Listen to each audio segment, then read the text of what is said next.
আমার জীবনের সাথে জড়ায় নেই। আমার ইবাদত বন্দেগী, আমার কাজ কর্ম যদি নবীজির এই সুন্নাতটা দিয়ে শুরু হয়, এর 70-এর অধিক উপকার রয়েছে। সবচেয়ে বড় উপকার হলো নবীজি বলেন, যার মিসওয়াকের আমল থাকবে, মিসওয়াকের সাথে তার জীবনকে জড়ায় নিবে, আমলকে জড়ায় নিবে, তার মৃত্যুর সময় আল্লাহ তাআলা কালেমা নসিব করে দিবেন। সুবহানাল্লাহ। মিসওয়াকের অ্যাডভার্টাইজ হুজুরদের বেশি বেশি করা দরকার। আমি তো বারবার করতে মন চায় আমার। এই অ্যাডভার্টাইজটা ওই যে টিভিতে পর্দায় নায়ক নায়িকা দেখাবে না, তারা তো ব্রাশ আর টুথপেস্টের অ্যাডভার্টাইজ করে। হ্যাঁ, এরা দেখতে দেখতে আমাদের সকাল আর রাত। নবীজি এত করে বললেন, নবীজির সুন্নাতকে মানার জন্য। এটা আমার আপনার কানে ধরে না? নায়ক নায়িকা বর্তমানে নায়কদেরকে যুবকরা, খেলোয়াড়দেরকে যুবকরা আইডল বানায়, নায়িকাদেরকে ফলো করে করে মা বোনেরা তাদের জীবনকে পরিচালনা করে। নবীজি সাল্লাল্লাহু আলাইহি ওয়াসাল্লাম কত বড় মাপের আল্লাহ তাআলার পয়গম্বরে হাবিব, যার ইজ্জত দিয়ে আল্লাহ তাআলা সাত আসমানকে আল্লাহ তাআলা ঘুরাইছেন, যাকে ইজ্জত করে আল্লাহ তাআলা ভালোবেসে আরশে আজিমে রেখে দিয়েছেন। সুবহানাল্লাহ। কত বড় পয়গম্বর! কোন নবীর পক্ষে এটা সম্ভব হয় না, কোন মানুষের পক্ষে সম্ভব নয়। এত বড় নবীর উম্মত আমরা, এত মর্যাদাবান সেই নবীজির প্রতিটা কাজ কর্ম তরিকা সুন্নাত আমার আপনার জীবনের সাথে আমরা জড়ায় নিতে পারি না ইনশাআল্লাহ। এজন্য আরো সুন্নাত রয়েছে। ডান বামের সুন্নাত আছে। ডান বামের সুন্নাত, মসজিদে যখন ঢুকবো কোন পাও দিয়ে ঢুকবো? ডান পাও দিয়ে। বের হবো কোন পাও দিয়ে? বাম পা দিয়ে বের হবো। আবার যখন টয়লেটে ঢুকবো তখন কোন পাও দিয়ে ঢুকবো? বাম পাওটা আগে দিব। বের হওয়ার সময় ডান পাও দিব।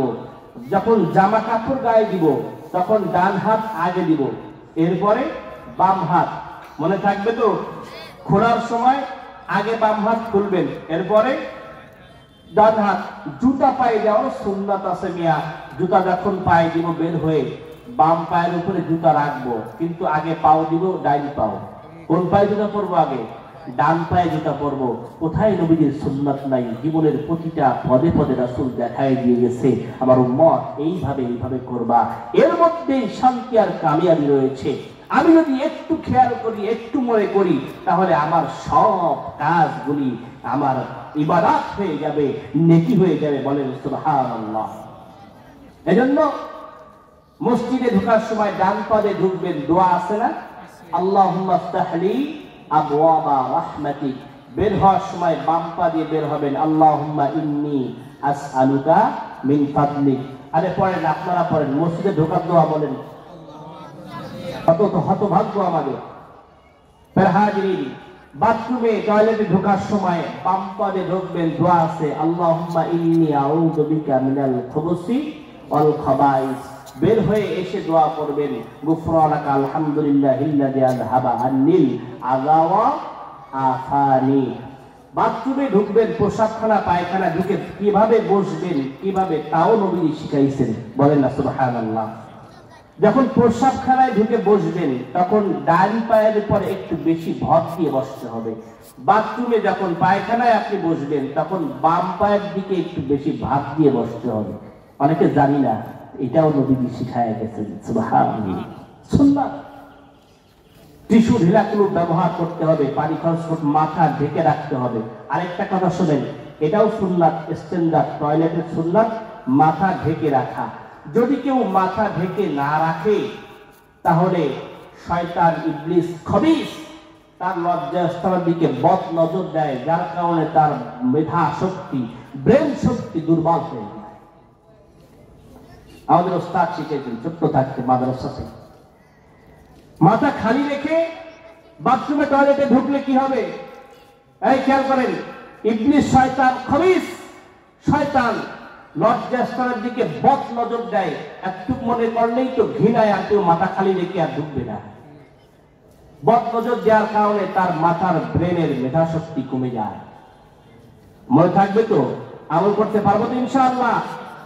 খাওয়ার সময় ডান হাত দিয়ে খেতে হবে, ডান হাত দিয়ে পান করতে হবে, এটা নবীজি শিখাইছেন। বাম হাতে না, এটাও জুমার দিনে বলছি। ডান হাতের আমল করতে হবে, ডান হাতে পানি পান করতে হবে, বসে পানি পান করতে হবে। পানি পান করতে হবে কিভাবে? বসে, দাঁড়ায় পানি পান করা যাবে না। বাম হাতে যদি কেউ খায়, তা নবীজি বলেন যে যে ব্যক্তি বাম হাতে পানি পান করলো সে যেন শয়তানের মতো শয়তানের প্রসাব পান করলো। বলেন নাউযুবিল্লাহ। লা তাকুলু বিশিমাল ফাইন্না শাইতানা ইয়াকুলুশ শিমাল। শয়তান বাম হাতে পান করে, সুতরাং তোমরা বাম হাতে পান করবা না। পানি খাইবা তো ডান হাতে খাবা, বসে খাবা। বাম হাতে পানি পান করবা না। চা খাবা তো ডান হাতে চা পান করবা। সকল খাবার ডান হাতেই খেতে হবে, নবীজির শিক্ষা এইটা। কিন্তু বাম হাতে আমরা খাবো না, নবীজির সুন্নাতের বিপরীত আমরা করব না। দাঁড়ায় পানি পান করব না, দাঁড়ায় খাবার খাবো না, চা পান করব না। এই আমলগুলি আমার আপনার জীবনে দৈনিক জীবনের কাজকর্মের ভিতরে নবীর সুন্নাত মনে করে যদি বান্দা একটু আমল করতে পারে, তাহলে তার সকল কাজগুলা নবীর সুন্নাত তরিকা হওয়ার কারণে আল্লাহ পাক রব্বুল আলামিন 24টা ঘন্টা বান্দার ইবাদত বলে গণ্য করে দিবেন। সুবহানাল্লাহ। ঘুমানোর সময় নবীজির সুন্নাত আছে, নবীজি বলছেন যে ওযুর সাথে তোমরা ঘুমাবা, ডান কাতে ঘুমাবা, দোয়া পড়ে ঘুমাবা। আল্লাহুম্মা বিসমিকা আমুতু ওয়া আহইয়া, দোয়া পড়ে ঘুমাইতে বলছেন, ওযুর সাথে ঘুমাইতে বলছেন। আল্লাহ নবী সাল্লাল্লাহু আলাইহি ওয়াসাল্লাম বলেন যে ইদা আতাইতা মাদাজিআকা ফাতাওয়াদ্দা উযুওয়াকা লিস-সালাহ, নামাজের সময় তোমরা যেভাবে করে ওযু করো, ঘুমানোর সময় তোমরা ওযু করে এসে ঘুমাবা। তা নবীজির সুন্নাত, ডান কাতে ঘুমানো নবীজির সুন্নাত। এরকম আমাদের সকল কাজকর্মে সুন্নাতগুলি তালাশ করে আমাদের দৈনন্দিন জীবনে আমরা এটা বাস্তবায়ন করতে হবে। খানা খাওয়ার সময় যে সুন্নাতগুলি আমি মনে করাই দিয়েছিলাম, যে বিসমিল্লাহর সাথে খানা খাওয়া, দস্তরখানা বিছানা, হেলান দিয়ে খানা খাওয়া যাবে না, হেলান দিয়ে খানা খাওয়া যাবে না। যদি কেউ মাজুর অসুস্থ হয় সেটা ভিন্ন কথা, আর নিচে বসে খাইতে পারলে উত্তম। যদি কেউ ডাইনিং টেবিলে বসেও, কিন্তু যেন দস্তরখানা যেন খাবারের প্লেটের নিচে থাকে, এই সুন্নাত নবীজি শিক্ষা দিয়েছেন। তারা হাজির, আমি বিস্তারিত প্রতিটা কথা নিয়ে আলোচনা করার সময় নাই। আমি বলেছিলাম মা বোনদের জন্য কিছু কথা মাহফিলে আলোচনা করার জন্য। মা বোনরা তারা মসজিদে জুমার দিনে আসতে পারে না। পুরুষ লোক তো প্রতি জুমায় কিছু আলোচনা শুনে, নসিহত শুনে, কিছু শিক্ষা নেয়, জীবন পরিবর্তনের কিছুটা সুযোগ পায়, কিন্তু এগুলো অনেক সময় ঘরে যায় তারা লাগাইতে পারে না। যে মা বোনদের যারা এই ওয়াজের আলোচনা শুনতেছেন, খেয়াল করে শুনেন। আপনাদের জন্য স্পেশাল কিছু কথা বলে অল্প সময়ের মধ্যে আলোচনা শেষ করতে হবে, এসব ওয়াক্ত হয়ে যাবে। তাহলে হাজিরিন, তাহলে আমভাবে যে এতক্ষণ যে কথাগুলি বললাম, যে আমাদের দৈনন্দিন কাজকর্ম যেন আসলে সুন্নাত তরিকা অনুযায়ী হয়, এইটা পুরুষ মহিলা সবার জন্য। বিসমিল্লাহ বলে কাজ শুরু করা যেন না ভুলে যায় আমি আপনি। পরস্পরের সালাম বিনিময় করা, এটা নবীজি আমাদেরকে কিন্তু শিক্ষা দিয়েছে। আমরা তো এই সুন্নাতকে শুধুমাত্র